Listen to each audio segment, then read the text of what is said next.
1 Samuel 17, verse 2.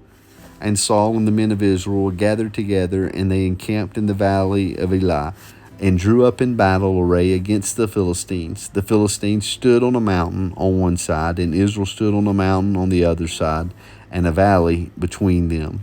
The champion went out from the camp of the Philistines, named Goliath, from Gath, whose height was 6 cubits and a span. The end of his story, he says, I defy the armies of Israel this day. Give me a man that we may fight together. Saul and all of Israel heard these words of the Philistine and were dismayed and greatly afraid. David approaches and learns of the situation, asking the questions of what is going on, and then asks this question himself: what shall be done for a man who kills this Philistine and takes away the reproach from Israel? Who is this uncircumcised Philistine that he should defy the armies of the living God? David follows up his response to those who question, particularly his brothers, and says, what have I done now? Is there not a cause? When David approached the Philistine giant in verse 45, he says, you come to me with a sword and with a spear and a javelin, but I come to you in the name of the Lord of hosts, the God of the armies of Israel, whom you have defied. This day the Lord will deliver you into my hand, and I will strike you and take your head from you. Hey, I'm standing in the valley in which we know of the story of David and Goliath.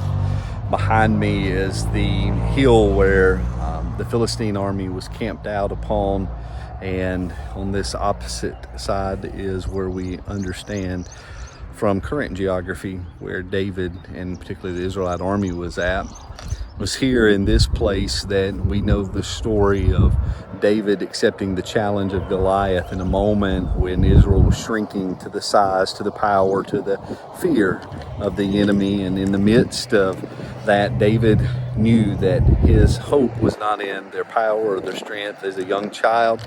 And so in that moment, he called out that he would stand for Israel. He would stand not to hear any more defiance against his God. And so he accepted the challenge. And as I stood here and was thinking, began to think about how often we allow moments to come in fear and overwhelmingness, but yet it was those who would stand up in faith and trust the Lord. And so as I come to you in this quick, short devotion, I want to remind you that the challenge before you in this course and challenge in life is not something that you can do alone, but with the Lord you can do anything, whether it's a Goliath in your life or whatever you may call it. This valley saw the death of one giant because of the faith of a child. What are you facing? What are you needing? Understand and know that your God is not only able, but if you'll have faith in him, he will help you, he will strengthen you. Reach down, pick up the stone that you have, pick up what you have, and trust God in that moment. He will guide you and he will help you. This is a beautiful scene, amazing area, and it's very real.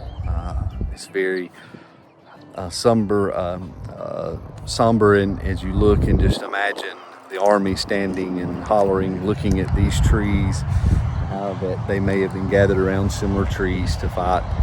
So God bless you. Have a great